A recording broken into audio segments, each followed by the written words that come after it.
Never been to Georgia as well. I hear that they have really great food. Andrew, do you just want to come up to the main torture chambers when we get to Shiloh? You can.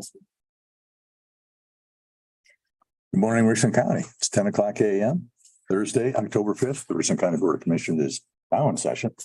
I'm County Commissioner Cliff Mears, joined by fellow Commissioner Tony Vero. Commissioner Darrell Banks is out of the office today. We're here with our clerk Stacy Kroll, County Administrator Andrew Keller, our maintenance wizard Josh Hicks. And we have Carl and Al. Oh, good. And we also have in our studio today, Catherine Semo, our representative from Keith Faber, Ohio Auditor of State. Oh, Thank you for having me. our first order of business to approve the record proceedings for October 5th. I'll second. Today's the 5th, so it should be the 3rd. Sorry, Oh, Okay, the agenda. today's the 5th. 5th, and Loki But it's- comes out today. the 3rd. It's Loki season 2. Wow.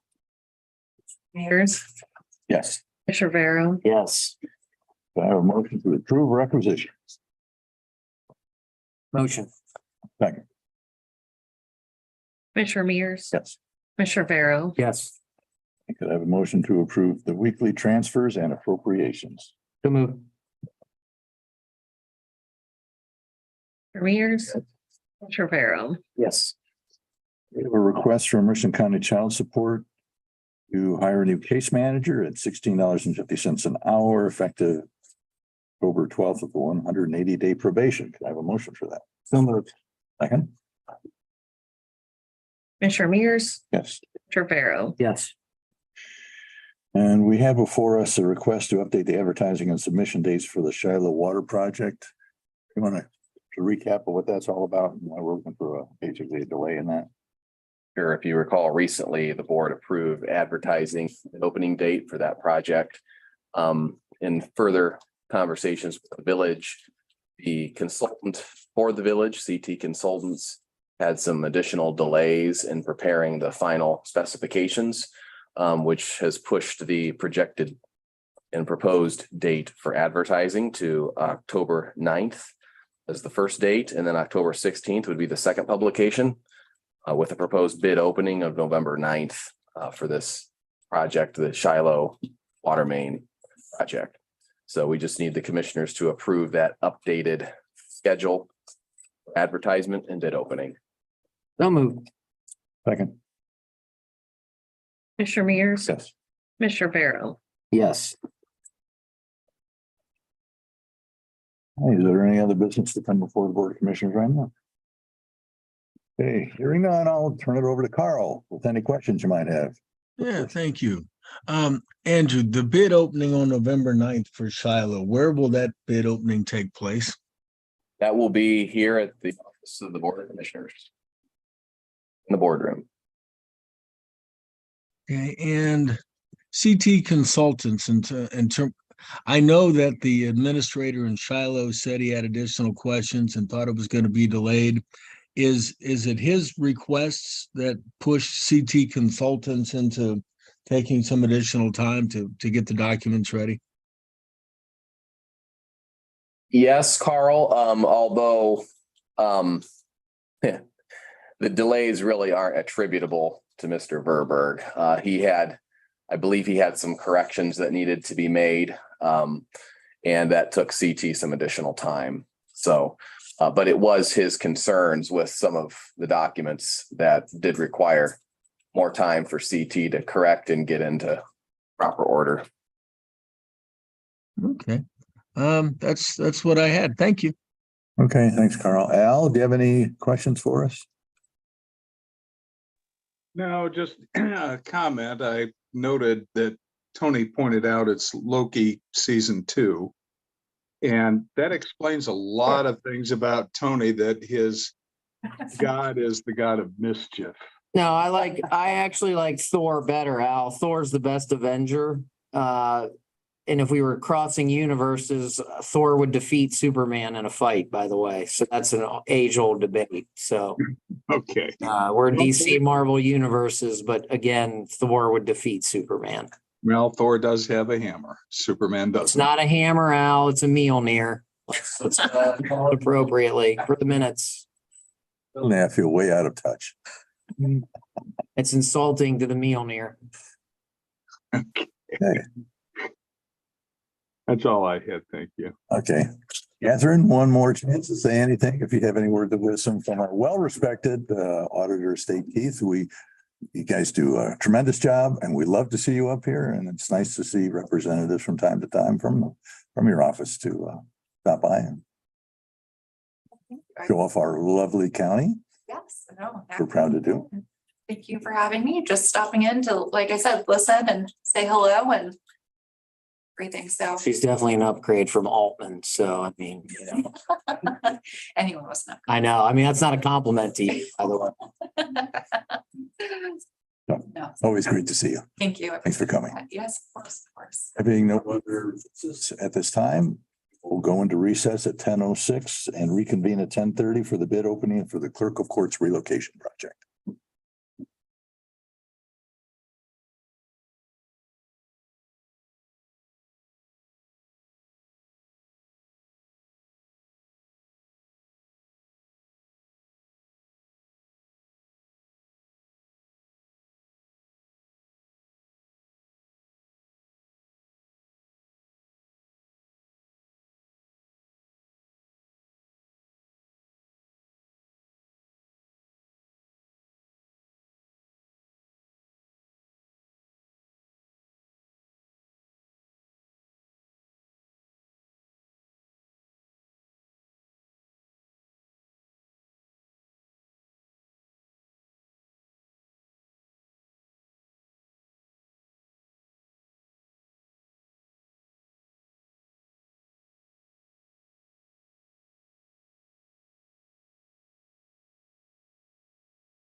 I've got so much going on.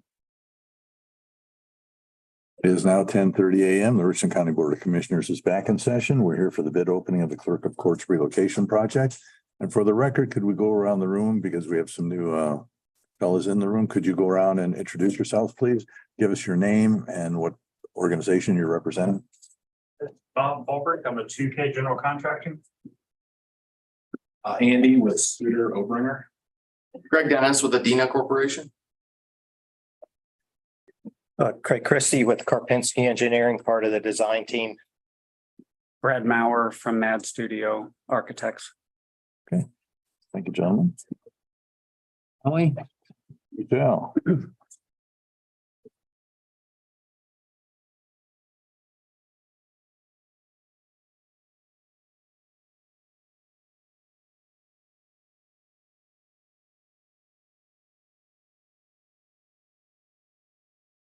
Looking for the bond. Okay.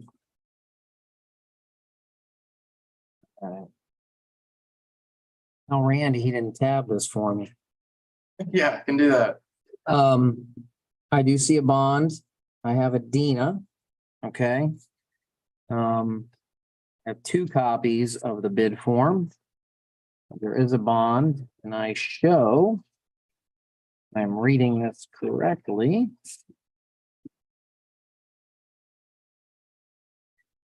A lump sum of 1,765,000.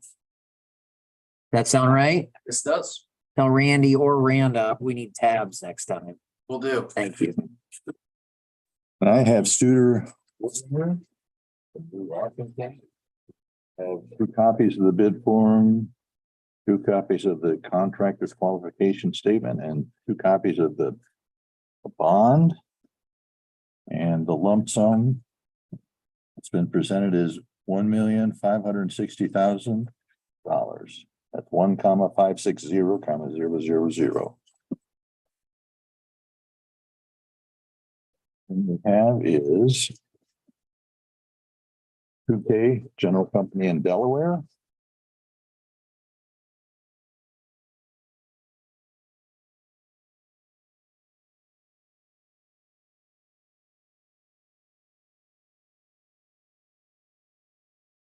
I have 2 copies of the bid form, 1 copy, 1 bond. And 1 is like contractor information.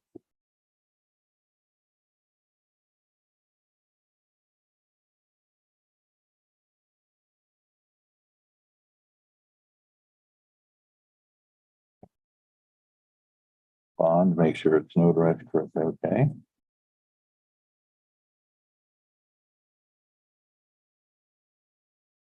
We have a lump sum, again from 2K in Delaware, of $1,758,000. That's 1,758,000.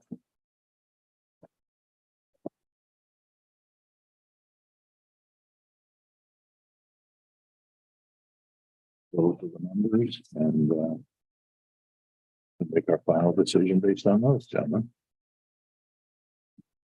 Comments or questions? Thank you. Thank you all very much. Thank you, Yeah, guys. thanks for participating. Who wants it, boys? We usually have our design professional look at it, Brad. I'm happy to look at them along. We have 2 copies, so I can distribute if you want me to.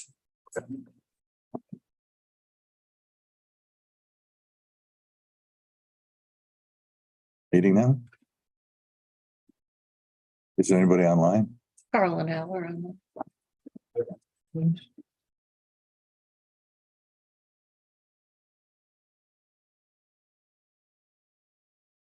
Al?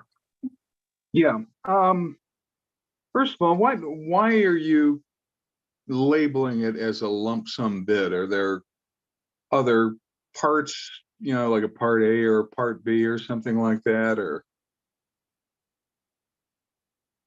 So I can answer that. They were all identified the same way. Was it perhaps we asked for a lump sum? It's because it's a single prime And they're combining all of the mechanical, electrical, plumbing. It's a lump sum bid for the whole project. The whole project. And we didn't have any alternates or any substitutions. So it's just, No contingency, options, okay. so, and we don't have separate primes. So we have just one lump sum bid is Okay. basically. You're calling it lump sum then because all the subs are listed as part of it then. All inclusive, correct. What was the engineer's estimate on? 2.5 million. Hey, 2.2, I saw. 2.25. I'm sorry, 2.25. That included the technology. And furnishings. Right, and that came at the very end of the project to include that part of the bid rather than do it in-house. Okay, when you talk about technology, what are you talking about? The wiring for the computer hookups and stuff or what? Correct. We're coming from, I think it's the 5th floor, the main tech area. And we're coming down to the new tech room that'll be in the space. We'll have racks, patch panels, and then wiring going to the local stations for you to plug your computer into. Also, some wireless access points, et cetera, as part of this. All right, that is part of all the bids that were submitted. I haven't reviewed them, but it should be, yes. Yeah, okay. And what was the name of that last company from Delaware? 2K. 2K construction. So then number 2, the letter K, capital K, Okay, general company, 2K general company. Do we have to be that person? I don't know. okay. I think that's all I had. Thank you. Hey, back to you, Carl. You still with us?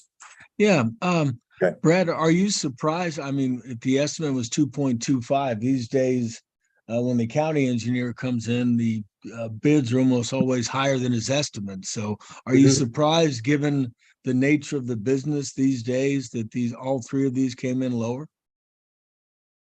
A little bit. We're a little bit estimating the cost of construction of a renovation is not easy. And we have a lot of factors going in the direction that seems to be elevating our estimates. So we did take into some of that into account. Prices are going up.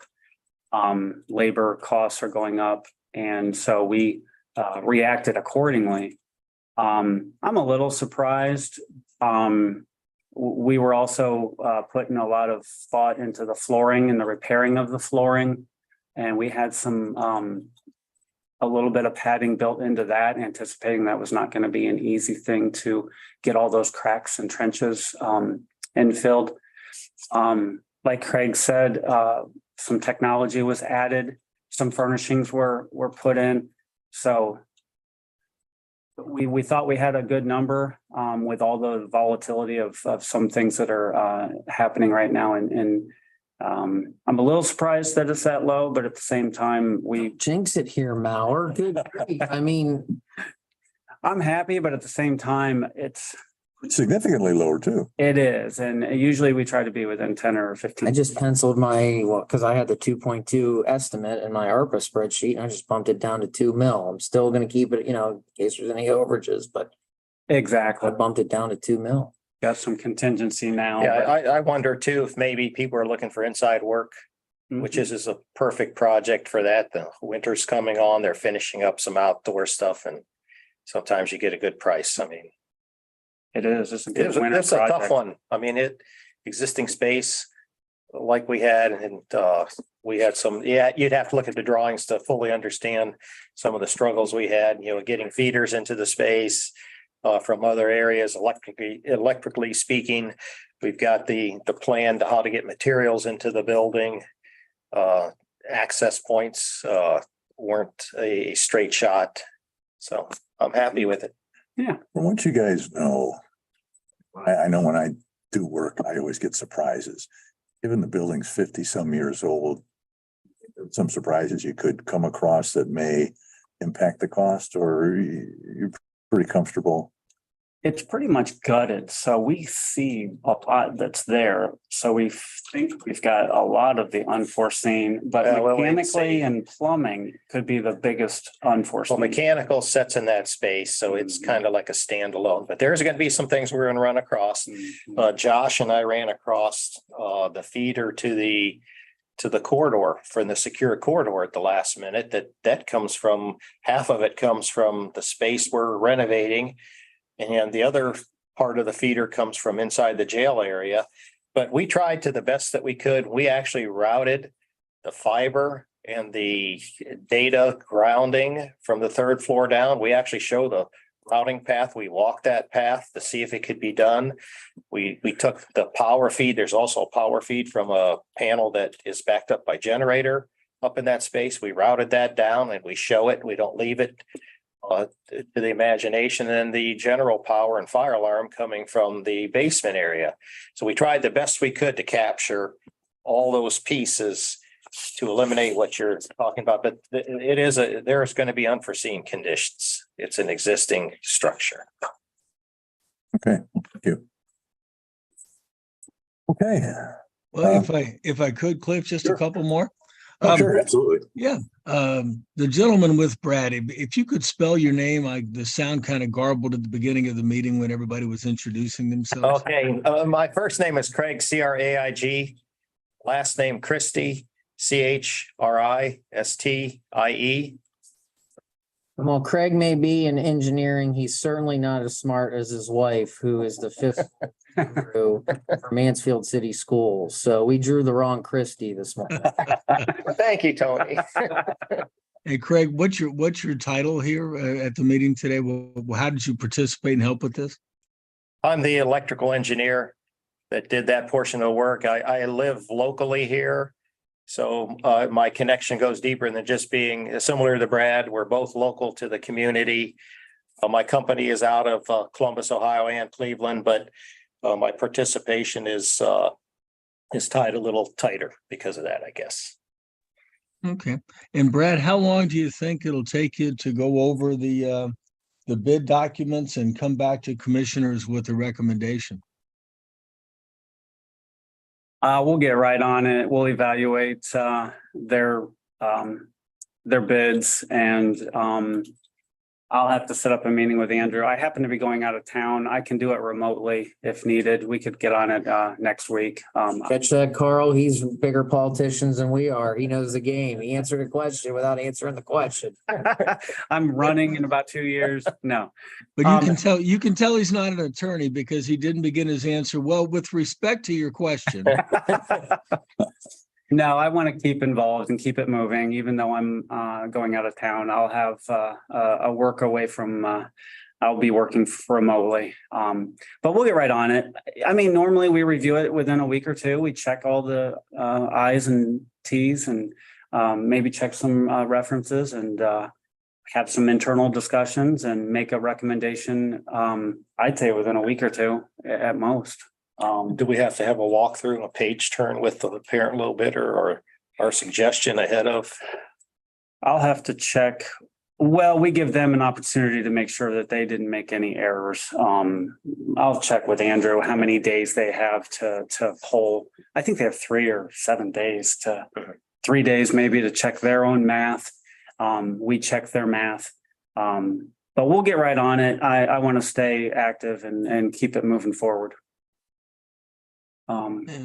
My thoughts are a week or two. Andrew? Yeah, that's fair, Brad. Okay. I'd say a couple weeks to be safe. Okay, and for the commissioners or Andrew or both, does your timeline remain the same in terms of the project actually moving forward? When would you like to have it under contract, work started and work complete? Carl, I can, if tentatively assuming we award 2 weeks from today, we can execute the contract within a couple days of the award, at which point we're under contract. And then it's just coordinating with the contractor on an agreeable schedule commencement date. And the contract documents do speak to the completion timeline. And Brad, maybe you could remind us, is it 360, is it 270 days? Commencement? We can get that for you. I think it was, we came up with a compromise. I want to say 320 something, but I'm looking for if they put a. Oh, best case, I mean, we hope by the end of next year we'll be done, right? That's more than the 320, that's a quarter, I mean, we're hoping by the end of next year we will be complete, correct? Ideally sooner than that, but certainly no later. I've just seen the pic. And at that point, commissioners, when does the next project swing into place in terms of the new courtroom? Well, in order to make the move, we need to be past substantial completion. We need to be the final completion, which is the maximum date in our construction contract here. And then at that point, we'll initiate the move of the clerk's office. That will take, we haven't estimated that, Carl, but I'm guessing we want to probably give 2 weeks allowance to effectuate that move. And once they vacate the space in the clerk's office, the court will have the green light to get started ASAP with the fourth courtroom build out. And I know we're a ways away from that, but does anybody anticipate lots of renovation needed in order to create that fourth courtroom? So far, the discussions have focused on repurposing it as simply as possible. I mean, this is a courtroom that's going to be very functional. So we've even discussed doing a portion of it in-house if possible. But it is going to be a much simpler project than the L2 project. We can say that with certainty. Okay, well, that's what I had. Thank you very much, guys. Thank you. Okay, thanks. Thanks. Any last questions, Al? No, thank you. Okay, just want to check. All right. Having no other business to conduct at this time, Thurston County Board of Commissioners will go into recess at 10:47 and reconvene at 1:30 for an executive session to consider the dismissal of a public employee or office official.